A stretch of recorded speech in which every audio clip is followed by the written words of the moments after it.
Good afternoon. Welcome to the Oriental. Can we have a lovely warm welcome for your cabaret this afternoon, the one and only Mr. Phil Starr.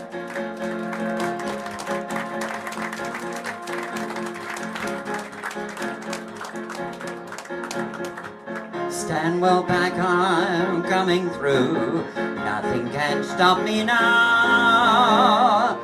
Watch out, world, I'm warning you. Nothing can stop me now. Now I know that there is a promised land. I'm gonna find it, and how. Hope it's high, and I'm gonna cling to it. Tie every string to it, be everything to it. I'll make all my dreams come true before my final bow. How I'll do it, who can say? But I know I will someday. Watch out, world, I'm on my way. Nothing can stop me now. Get you gone, you sky of grey.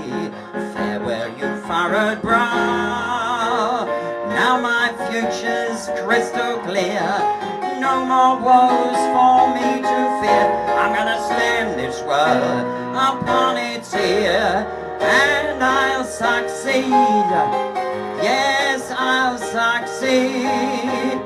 Nothing can stop me now.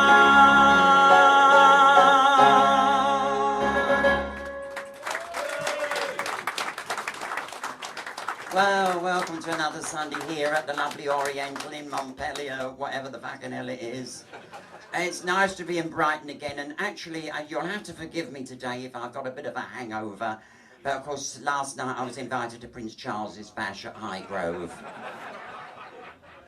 Said he wouldn't hold it if I wasn't there, you know. I said I wouldn't hold it if I was there, but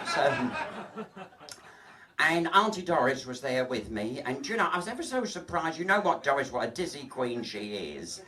She arrived and she had one of those vacuum flasks with her. I said, Doris, you don't need to bring your own stuff with you. They do supply it, you know. So she said, oh, I brought my own flask with me.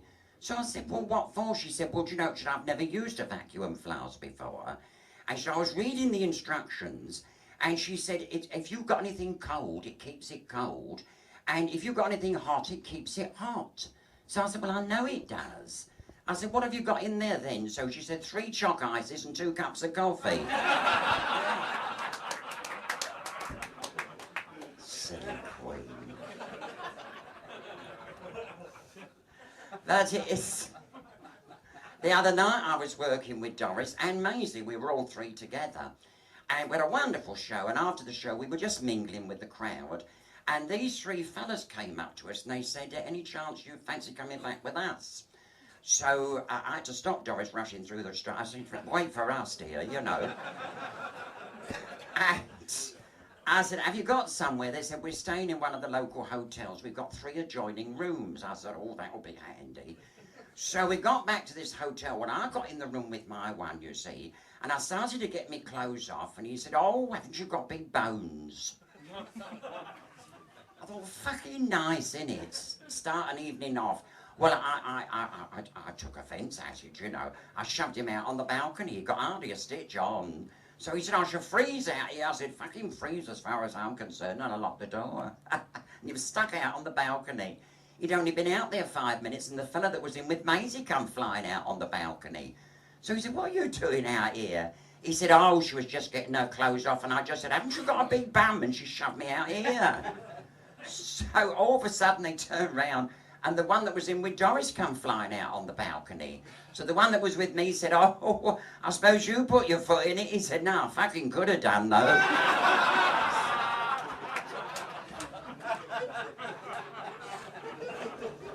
Isn't it rotten? Bold. And oh, it's a shame. But, do you know, I mean, with my luck, you know, if I pick anybody up, something has to go wrong. And when was it? Oh, about 3 weeks ago, this fella invited me back, and he said, do you like sort of doing unusual things? So I said, well, depends what it is, you know. He said, well, I'll tell you what it is. I've got one of those luminous condoms. I said, luminous? He said, it shines in the dark. I said, oh, unusual. So he said, I'll tell you what. He said, I'll turn the lights out. I'll put on the luminous condom. You run in the bedroom and jump on it. So I thought, oh, well, in for a penny, in for a pound, you know. I rushed in the bedroom, jumped on this luminous condom. He'd only put it on the fucking bedpost. I didn't know till afterwards. And, you know, also, you know, what reminded me of that, actually, you know, what was it, about 3 years ago, I was in Panto, and down the road they had another Panto on, and it was Snow White and the Seven Dwarfs. And it brought all sort of memories back, because my next door neighbour, she's married to a dwarf, you know, he's ever so sweet, you know, but she's full-sized, you see, she's 5'11". And I happened to be talking to her one day. I said, how do you manage with little Sydney, you see? So she said, oh, he's ever so sweet. I said, yes, oh, I know, he's awfully nice. I said, but it must be very awkward sort of sexually. I said, I do know there's an old saying that we're all the same size in bed.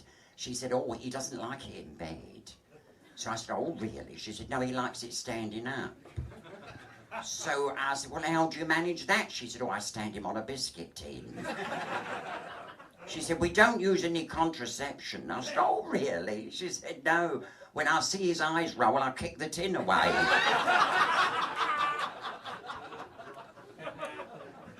And as I say, when I was in this Panto, we went in the local pub after we finished one evening, and there were two of the dwarfs in there from Snow White. And there was a couple of local girls, you know, and I could hear them both talking, and they were saying to each other, you know, is it true what they say about dwarves? You know, and the other said, oh, I don't know. She said, they're supposed to be ever so big down below, you know. She said, oh, we'll find out. So they went over to these two dwarves, and they said, do you fancy coming back with us? Well, of course, the dwarves thought it was their birthday, you know. And they said, oh, not half. So they went back to a local hotel with adjoining rooms, and the one of them, it was just no good at all for him. She tried everything to get him aroused. Oh, she kissed him, she massaged him, she licked him all over. Nothing. He just couldn't get aroused at all. And what made it even worse, all he could hear from the next door with the other one was, oh, up, oh, up, oh, up. The following morning they met out in the foyer, and the one said, how'd you get on last night? He said, fucking useless. It wasn't her fault, it was mine. He said, I just couldn't get it up at all. He said, it was terrible. Couldn't get aroused.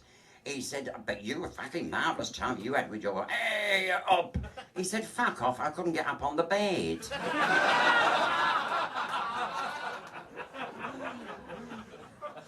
Whatever we've got.